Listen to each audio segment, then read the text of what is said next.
ವರ್ಷದ ಆರ್ಥಿಕ ಶುಭಾಶಯಗಳು. ನನ್ನ ಹೆಸರು ವೇದಶ್ರೀ HS ಅಂತ. ನಾನು ಚಲ್ನಿ ಕ್ಯಾಬ್ಸ್ ಇನ್ಫೋ ಕಂಪನಿಯಲ್ಲಿ ಚೀಫ್ ಆಪರೇಷನ್ ಆಫೀಸರ್ ಆಗಿ ಕೆಲಸ ಮಾಡ್ತಿದ್ದೀನಿ. ಇವರು ಮಿಸ್ಟರ್ ಭಾರ್ಗವ್, ಇವರು ಚೀಫ್ ಎಕ್ಸಿಕ್ಯೂಷನ್ ಆಫೀಸರ್ ಆಗಿ ಕೆಲಸ ಮಾಡ್ತಿದ್ದಾರೆ. ನಾವು ನಮ್ಮ ಪ್ರಾಡಕ್ಟ್ನ ಎಕ್ಸ್ಪ್ಲೈನ್ ಮಾಡೋದಕ್ಕೆ ಮುಂಚೆ ಒಂದು ವಿಡಿಯೋನ ಪ್ಲೇ ಮಾಡೋದಕ್ಕೆ ಇಷ್ಟಪಡ್ತೀವಿ. With your permission.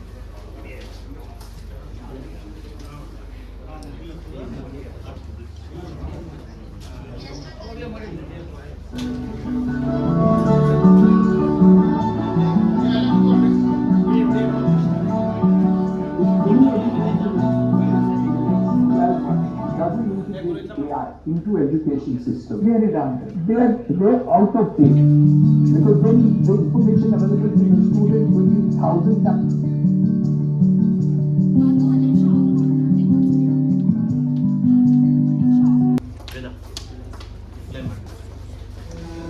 ಎಲ್ರಿಗೂ ಮಧ್ಯಾಹ್ನದ ಶುಭಾಶಯಗಳು.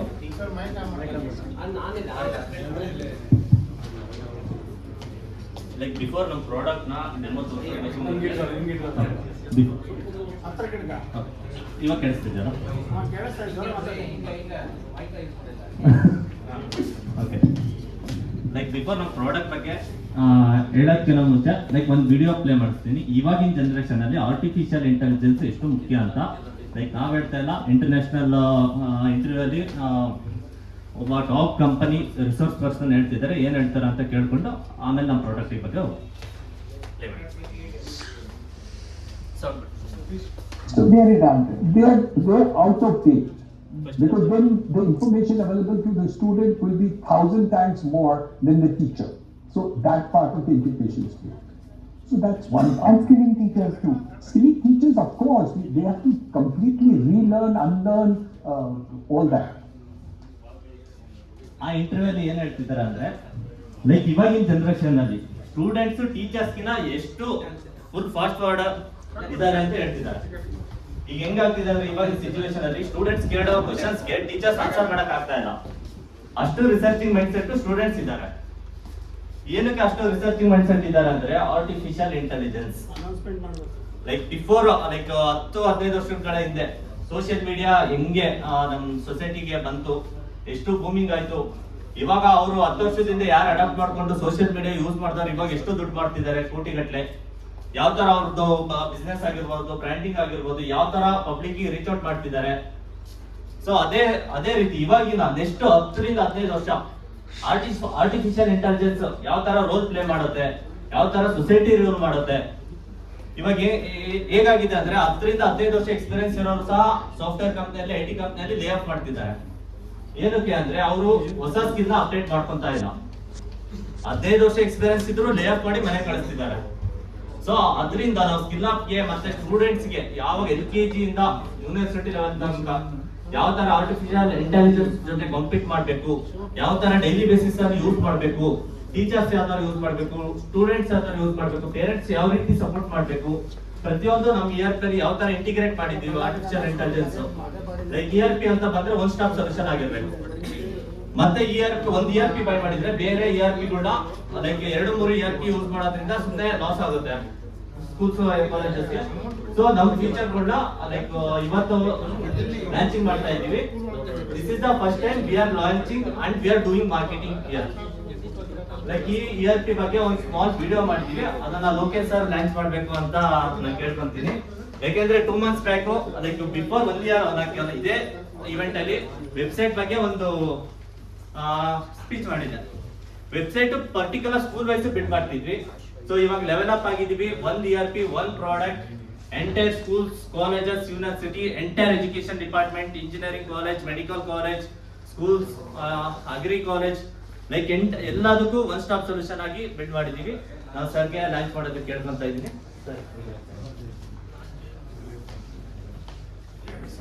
ಯಾಕೆಂದ್ರೆ ನಾವು ಲೈಕ್ ನಾವು ಸ್ಕೂಲ್ ಅಲ್ಲಿಂದ ಕಾಲೇಜಸ್ ಬರೋ ತನಕ ಎಲ್ಲ ಚೇರ್ಮನ್ಸ್ ಲೈಕ್ ಖಾತ್ರಿ ಅಲ್ಲ ವಿಡಿಯೋ ಡಿಜಿಟಲೈಸೇಷನ್ ಖಾತ್ರಿ ಎಲ್ಲ ಹೋಯ್ತು. ಯಾಕೆಂದ್ರೆ ನಾನು 2 ಸ್ಕೂಲಲ್ಲಿ ಮತ್ತೆ 2 ಕಾಲೇಜಸ್ ಅಲ್ಲಿ ನನ್ನ ಎಜುಕೇಶನ್ ಕಂಪ್ಲೀಟ್ ಮಾಡಿರೋದು. ಆರ್ವಿಎಸ್ ಸ್ಕೂಲ್, ಸಂದೀಪನಿ ಸ್ಕೂಲಲ್ಲಿ 8 ವರ್ಷ ಓದಿರೋದು. ನಮ್ದು ಈ ಸ್ಟೇಜ್ ಅಲ್ಲಿ ಈ ಲೆವೆಲ್ ಬಂದು ಒಂದು ಕಂಪನಿ ಬಿಲ್ಡ್ ಮಾಡಿ ಈ ತರ ಮಾತಾಡ್ತಿದ್ದೀನಿ ಅಂದ್ರೆ ಲೋಕೇಶ್ ಸರ್ ಕಾರಣ. ಯಾಕೆಂದ್ರೆ ಪ್ರತಿಯೊಂದು ಸ್ಟೇಜ್ ಬೇರೆ ಎಲ್ಲಾದ್ರೂ ಸರ್ ಸಪೋರ್ಟ್ ಮಾಡ್ಬಿಟ್ಟು ನಾನು ಪ್ರಾಜೆಕ್ಟ್ ಮಾಡ್ತೀನಿ ಕಂಪನಿ ಮಾಡ್ತೀನಿ ಅಂದಾಗ ಇಮಿಡಿಯೇಟ್ ಅಡ್ವಾನ್ಸ್ ಮಾಡ್ಬಿಟ್ಟು ಎನ್ಕರೇಜ್ ಮಾಡಿ ಈ ಲೆವೆಲ್ ತರೋದಕ್ಕೆ ಸರ್ಗೆ ನಾನು ಲೈಫ್ ಪೂರ್ತಿ ನನ್ನ ಕೃತಜ್ಞತೆ ಸಲ್ಲಿಸಬೇಕು.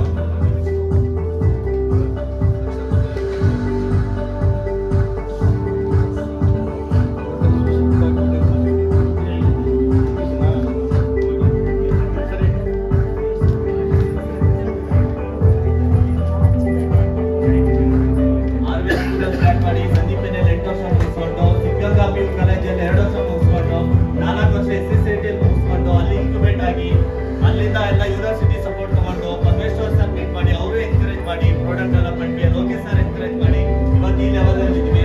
ನೆಕ್ಸ್ಟ್ 1 year ಅಲ್ಲಿ entire Karnataka entire India reach out ಮಾಡ್ಬೇಕು ಅಂತ ಪ್ಲಾನ್ ಮಾಡ್ಕೊಂಡಿದ್ದೀವಿ.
ಸೊ ವಿಡಿಯೋ ನೋಡಿದ್ಮೇಲೆ ಸ್ವಲ್ಪ ಅರ್ಥ ಆಗಿದೆ, ಗೊತ್ತು ನಂಗೆ ಕಂಪ್ಲೀಟ್ ಆಗಿ ಏನೋ ಅರ್ಥ ಆಗಿಲ್ಲ ಅಂತ. ಲೈಕ್ ಈಗ ಮ್ಯಾನ್ಯುವಲಿ ಯಾವ ತರ ಪ್ರಾಡಕ್ಟ್ ವರ್ಕಿಂಗ್ ಇದೆ, ಯಾವ ತರ ಫೀಸ್ ಮ್ಯಾನೇಜ್ಮೆಂಟ್, ಅಟೆಂಡೆನ್ಸ್ ಮ್ಯಾನೇಜ್ಮೆಂಟ್, ಯಾವ ತರ ಡೈಲಿ ಬೇಸಿಸ್ ಏನ್ ಜೊತೆ ಲೈಕ್ ಸ್ಟೂಡೆಂಟ್ಸ್ ಹೆಂಗೆ ಇಂಟರಾಕ್ಟ್ ಮಾಡ್ತಾರೆ, ಡೌಟ್ಸ್ ಯಾವ ತರ ಕ್ಲಾರಿಫೈ ಮಾಡ್ತಾರೆ, ಟೀಚರ್ಸ್ ಯಾವ ತರ ಏನ್ ಜೊತೆ ಇಂಟಿಗ್ರೇಟ್ ಮಾಡ್ತಾರೆ. ಲೈಕ್ ಈಗ ಒಂದು ಟೆಸ್ಟ್ ಮಾಡ್ಬೇಕಂದ್ರೆ ಎಷ್ಟು ಎಫರ್ಟ್ ಹಾಕ್ಬೇಕು, like teachers question paper prepare ಮಾಡ್ಬೇಕು, ಸ್ಟೂಡೆಂಟ್ಸ್ ಅದನ್ನ ಪ್ರಿಂಟ್ ಹಾಕ್ಬೇಕಲ್ಲ, ಟೀಚರ್ಸ್ ಪ್ರಿಂಟ್ ಹಾಕ್ಬಿಟ್ಟು ಸ್ಟೂಡೆಂಟ್ಸ್ ಅದನ್ನ ಅಟೆಂಡ್ ಮಾಡಿ ಇವ್ಯಾಲ್ಯೂಯೇಷನ್ ಮಾಡಿ ಮತ್ತೆ ಅದನ್ನೆಲ್ಲ ರಿಸಲ್ಟ್ ಅನಲೈಸ್ ಮಾಡಿ 1 week ಇಂದ 15 days ಒಂದ್ ಟೆಸ್ಟ್ ಮಾಡೋದಕ್ಕೆ ಇವಾಗ ಟೈಮ್ ಬೇಕಾಗುತ್ತೆ. ಈಗ ಡಿಜಿಟಲೈಸೇಷನ್ ಕಾಂಪೀಟ್ ಅಲ್ಲಿ ಎಲ್ಲ ಕಂಪ್ಲೀಟ್ಲಿ ಜನರೇಟ್ ಮಾಡುತ್ತೆ MCQ ನ within a fraction of 1 minute, like within 5 minutes ಅಲ್ಲಿ ಜನರೇಟ್ ಕ್ವಶನ್ ಪೇಪರ್ ಮಾಡುತ್ತೆ. ಟೀಚರ್ಸ್ ರಿವ್ಯೂ ಮಾಡಿಬಿಟ್ಟು ಕ್ವಶನ್ಸ್ ಏನಾದ್ರು ಚೇಂಜ್ ಮಾಡೋದಿದ್ರೆ ಚೇಂಜ್ ಮಾಡಿಬಿಟ್ಟು ಪಬ್ಲಿಷ್ ಮಾಡಿದ್ರೆ ಇಮಿಡಿಯೇಟ್ ಸ್ಟೂಡೆಂಟ್ಸ್ 2 to 3 minutes ಅಲ್ಲಿ MCQ ಕಾಂಪಿಟೇಟಿವ್ ಮೈಂಡ್ ಸೆಟ್ ಅಲ್ಲಿ ಜೊತೆ ಕಾಂಪೀಟ್ ಮಾಡ್ತಾ ಅವರು ಕ್ವಶನ್ ಆನ್ಸರ್ ಮಾಡ್ತಾರೆ. ವಿಚಿನ ಲೈಕ್ ಸಬ್ಮಿಟ್ ಮಾಡಾದ್ಮೇಲೆ ವಿತಿನ್ ಫ್ರಾಕ್ಷನ್ ಆಫ್ ಸೆಕೆಂಡ್ ಅಲ್ಲಿ ರಿಸಲ್ಟ್ ಬರುತ್ತೆ. ಅದರಲ್ಲಿ ಯಾವ ಕಾನ್ಸೆಪ್ಟ್ ಈಗ ಡೈಲಿ ಪೀರಿಯಡ್ ವೈಸ್ ಇಂಪ್ಲಿಮೆಂಟ್ ಮಾಡಿದ್ರೆ ಲೈಕ್ ಟೀಚರ್ ಬಂದು ಟೀಚ್ ಮಾಡಿದಾಗ ಅರ್ಥ ಎಂಡ್ ಅಲ್ಲಿ ಅವ್ರು ಏನು ಪಾಠ ಮಾಡಿರ್ತಾರೋ ಅದನ್ನ ಸಿಲೆಬಸ್ ಅಪ್ಲೋಡ್ ಮಾಡಿದ್ರೆ ಲೈಕ್ ಅದ್ರ ಬೇಸಿಸ್ ಮೇಲೆ easy to difficult, easy medium difficult 3 level ಅಲ್ಲಿ ಕ್ವಶನ್ ನ MCQ ಅಲ್ಲಿ ಕಾಂಪಿಟೇಟಿವ್ ಮೈಂಡ್ ಸೆಟ್ ಅಲ್ಲಿ ಜನರೇಟ್ ಮಾಡುತ್ತೆ.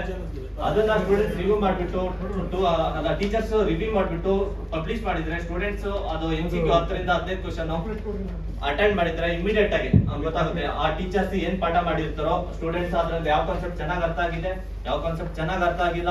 ಬಿಕಾಸ್ ಎಲ್ಲ ಸ್ಟೂಡೆಂಟ್ಸ್ ಒಂದೇ ತರ ಇರಲ್ಲ, ಎಲ್ಲ ಸ್ಟ್ರೈಟ್ ಫಾರ್ವರ್ಡ್ ಕೇಳಕ್ಕಾಗಲ್ಲ, ಡೌಟ್ಸ್ ಇದ್ರು ಕ್ಲಾರಿಫೈ ಮಾಡ್ಕೊಳಲ್ಲ. ಸೊ ಟೆಸ್ಟ್ ಅಟೆಂಡ್ ಮಾಡೋದ್ರಿಂದ ಟೀಚರ್ಸ್ ಡೈರೆಕ್ಟ್ ಆಗಿ ಗೊತ್ತಾಗುತ್ತೆ ಯಾವ್ದು ಮೆಜಾರಿಟಿ ಆಫ್ ದಿ ಸ್ಟೂಡೆಂಟ್ಸ್ ಯಾವ್ದು ಆನ್ಸರ್ ಮಾಡಿರಲ್ವೋ ಅವ್ರಿಗೆ ಗೊತ್ತಾಗುತ್ತೆ ಈ ಕಾನ್ಸೆಪ್ಟ್ ಅವ್ರಿಗೆ ರೀಚ್ ಆಗಿಲ್ಲ.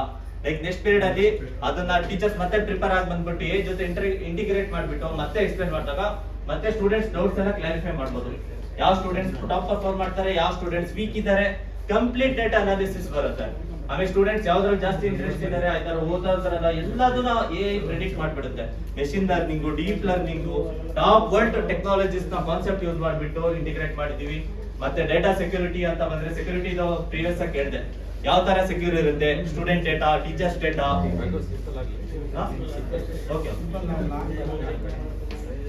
ಸೊ ಕಂಪ್ಲೀಟ್ ಒಂದ್ ಐಡಿಯಾನ ಲೈಕ್ ಒಂದು 2 minutes ಅಲ್ಲಿ ಡೆಮೋ ತೋರಿಸ್ತಾ ಇದೀವಿ. ಯಾವ ತರ ಅದು ಫೀಸ್ ಸಿಸ್ಟಮ್ ಯಾವ ತರ ವರ್ಕ್ ಆಗುತ್ತೆ, ಅಟೆಂಡೆನ್ಸ್, ಫೀಸ್ ಮ್ಯಾನೇಜ್ಮೆಂಟ್ ಕಂಪ್ಲೀಟ್ ಎಲ್ಲ ಸೊಲ್ಯೂಷನ್ ಇದೆ.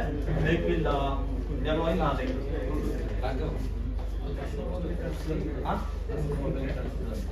ಹಾ ಸರ್ ವಿಡಿಯೋ ಅಂದ್ರೆ ಇದೊಂದು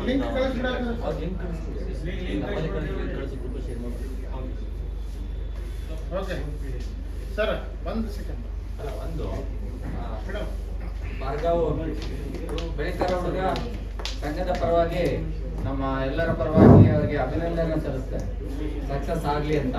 ಹಾಗೇನೆ ಹಲೋ,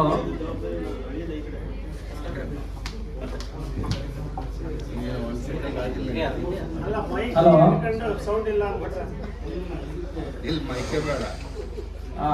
ಶಶಾಂಕ್ ಅವರು ಇವತ್ತಿನ ಒಂದು ಎಕ್ಸ್ಪೆಂಡಿಚರ್ಗೆ 10,000 ರೂಪಾಯಿನ ಕೊಟ್ಟಿರ್ತಾರೆ. ಹಾಗೆ ಆನಂದ್ ಅವರು ನಮ್ಮ ಕೃಪಾ ಸಂಘಟನೆಗೆ ಇವತ್ತಿನ ಒಂದು ಇದಕ್ಕೆ 10,000 ರೂಪಾಯಿನ ಹಾಕ್ತೀವಿ ಅಂತ ಹೇಳಿದ್ದಾರೆ. ಸೊ ಅವರೊಂದು 10,000 ರೂಪಾಯಿ ಕೊಟ್ಟಿರ್ತಾರೆ. ಭಾರ್ಗವ್ ಅನೌನ್ಸ್ ಮಾಡಬೇಕು ಅಂತ ಇನ್ನಿಬ್ರು ಇದ್ರು. 500 ರೂಪಾಯಿ ತರ 11,000 ಬಂದಿದೆ. ಅದು ಹನ್ನೊಂದು ಹಳೆದೊಂದು ಎಷ್ಟು 100 rupees ಈಚ್ ಒಳಗಡೆ 11,000 ಬಂದಿದೆ ಅಂತ ಹೇಳ್ತಾ ಇದ್ದಾರೆ. ಸೊ 11,000 ಅಂತ 22 ಜನ ಕೊಟ್ಟಿದ್ದಾರೆ. 61,000 ಅಲ್ಲ ಸರ್, ಇದು ಕೊಡ್ತಿರೋದು ಇದರಲ್ಲಿ ಈಗ 22 ಜನ ಕೊಟ್ಟಿದ್ದಾರೆ. ಈಗ ಉಳಿದ ಕೊಟ್ಟಿಲ್ಲ ಅಂತ ಹೇಳ್ತಿದ್ದಾರೆ ಅವರು ಇಂಡೈರೆಕ್ಟ್ಲಿ. ಮೆಂಬರ್ಶಿಪ್ ನಂಗೆ ಇರ್ಬೇಕು, ಅದು ಕಳ್ಸಂಗಿಲ್ಲ. ಮೆಂಬರ್ಶಿಪ್ ಪಡಿಸೋದಿಲ್ಲ. 30,000 ಅದು ನಿಮ್ಗೆ ರಿಸಿಪ್ಟ್ ಕೊಡ್ಬೇಕು ಸರ್. ನೀವು ಅಧ್ಯಕ್ಷರಾಗಿರಿ, ಈ ವರ್ಷ ಏನಂತ ಪ್ರಶ್ನೆ ಅಧ್ಯಕ್ಷ ಬೆಳಿಗ್ಗೆ ನಿನ್ನೆನೋ ಬೆಳಿಗ್ಗೆ ಅಧ್ಯಕ್ಷರು ಹೋಟ್ಲ್ ಬಿಲ್ ಯಾರು ಕೊಡ್ತಾರೆ ಅಂತ ಕೇಳಿದ್ದೀನಿ. ಯಾಕಂದ್ರೆ ಇದೇ ಹೋಟ್ಲಲ್ಲಿ ನಾನು ಕನಿಷ್ಠ 3 ವರ್ಷದಿಂದ ಕರ್ನಾಟಕ ರಾಜ್ಯ ಕೃಷಿ ಪರಿಕರಗಳ ಮಾರಾಟಗಾರ ಸಂಘದ ಕಾರ್ಯದರ್ಶಿ ಆಗಿದ್ದೇನೆ. ನಮ್ಮದು ಬೀಜ ಗೊಬ್ಬರದ ಅಂಗಡಿ ಇದೆ, ಅದಕ್ಕೆ ನಾನು ಸ್ಟೇಟ್ ಕಾರ್ಯದರ್ಶಿ ಇದ್ದೆ. ಇದೇ ಥರ ನಾವು ಆ ಸಂಘಕ್ಕೂ ಹೊಸದಾಗಿ ಹುಟ್ಟಿದಾಗ ಹಣಕಾಸಿನ ಸಮಸ್ಯೆ ಎಲ್ಲ ಬಂದು ಉಂಡು ಹೋಗ್ತಾರೆ. ಹೋಟ್ಲ್ ಬಿಲ್ ಕೊಡ್ಬೇಕಾದ್ರೆ ವಿನಾಯಕಗೆ ನೀ ಕೊಡು ಅಂತ ಕೇಳೋ ಪರಿಸ್ಥಿತಿ ಬರುತ್ತೆ. ಇಲ್ಲಿ ದಯವಿಟ್ಟು ಹೇಳ್ತೀನಿ, ಯಾವ ಸಂಸ್ಥೆನೂ ಬಡತನದಾಗ ಇರ್ತಕ್ಕಂಥ ಸಂಸ್ಥೆ ಅಲ್ಲ. ನಿಮ್ಮವೆಲ್ಲ ಖಾಸಗಿ ಶಾಲೆಗಳು ಎಲ್ಲರೂ ಫೀಸ್ ತಗೊಳ್ತೀರಿ, ಎಜುಕೇಷನ್ ಕೊಡ್ತೀರಿ. ನಿಮ್ಮ ಸಮಸ್ಯೆಗಳಿಗೆ ನಮ್ಮ ಸಮಸ್ಯೆಗಳಿಗೆ ನಾವು ಪರಿಹಾರ ಹುಡುಕಕ್ಕೆ ಇಲ್ಲಿ ಬಂದು ಸೇರಿರ್ತಕ್ಕಂಥ ಜಾಗ. ಹಂಗಾಗಿ ದಯವಿಟ್ಟು ಅಧ್ಯಕ್ಷರಲ್ಲಿ ನಮ್ದೊಂದು ವಿನಂತಿ ಅಂದ್ರೆ, ನೆಕ್ಸ್ಟ್ ಮೀಟಿಂಗು ಇವತ್ತು ಎಷ್ಟು ಕರೆಕ್ಟ್ ಆಗಿದೆಯೋ ಆಯ್ತು, ಇನ್ನು ಸ್ವಲ್ಪ ಯಾರು ಕೊಡ್ಲಿಲ್ದವ್ರು ದಯವಿಟ್ಟು ಕೈ ಐತ್ರಿ.